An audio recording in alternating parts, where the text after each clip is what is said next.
One of the things I love about nature is that there's no racism, there's no oppression, there's no, well, if you ask a zebra, they may say something different. Or if you ask a gazelle, they may say something different. But there's no phobias and isms that we see in society that keep us at war with one another. And I'm thinking about privileges and how we can shift from privileges to rights and responsibilities. Everybody has rights and responsibilities. And we cannot see that when we continue to discuss privilege. Privilege is one of those things that incite exhaustion and anger in us because we see who gets to have what because of privileges. But each and every one of us have rights and responsibilities.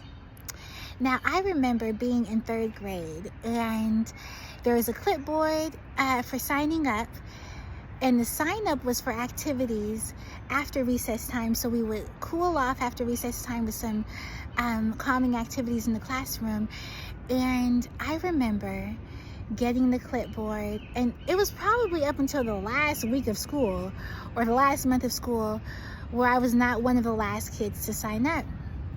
So you can imagine with the clipboard always starting in the same place, the same side of the room would get, access to whatever activities were left over. And I began to think, gosh, I'm always last. So that one idea deposited within me that I'm always last. And I didn't have the words privilege or disadvantage in my vocabulary, but I did feel that I was being disadvantaged because I couldn't sign up, for one of the listening center activities or whatever else. I can't even remember clearly what I wanted to do, but I just remember feeling like I couldn't do it because of where the clipboard started in the room. So the classroom and the teacher, whether she was conscious of it or not, created a condition to where the same side of the room with the same group of kids would get to sign up before another side of the room.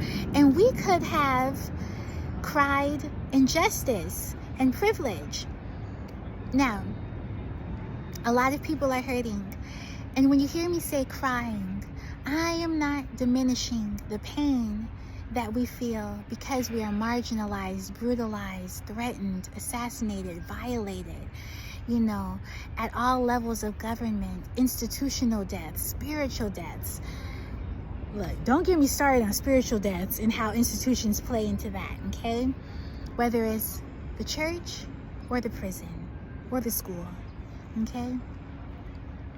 But how do we move from privileges, shifting the conversation to rights and responsibilities, because each and every one of us have rights and responsibilities. And when we acknowledge that everyone has rights and everybody has responsibilities, it changes our engagement with one another. I want to be a part of that world.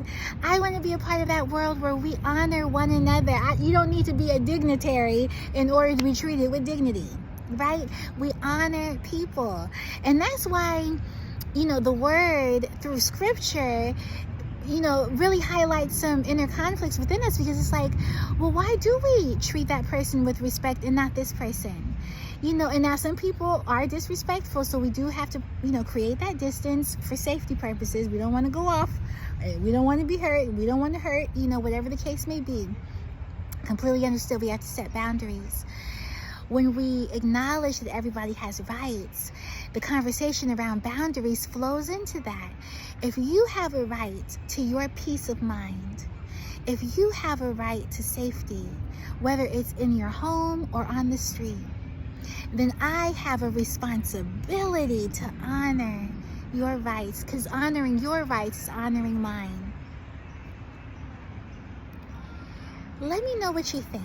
I think about a lot of things. I want to get on here and share it with you. But it's interesting because as we talk about social justice, racial justice, one of my frustrations is that nothing changes for people spiritually and economically. And justice is a virtue. Justice is a virtue. When you go back to the laws of Ma'at, justice is a virtue. in the Bible, justice is a virtue. So how do we engage with justice at the level of our human interactions to where justice and safety are not necessarily separate? You know, and now we're thinking about something different, because it's just like, well, if justice and safety are not separate from one another, how does that explain the way we treat people who are violent offenders? See, there are different conversations we can have when we move away from what's convenient to talk about, which is privileges. I'm going to stop there, because for those of you who know me, I can be very intense, and I want to put a pause on it, hear your thoughts. I've said a lot in the last few minutes, and I just want to share my heart with you. I'm thinking of you. I love you. I honor you. And I want you to have a great day. I bless you. Take care of each other. Take care of yourselves. And I will see you very soon.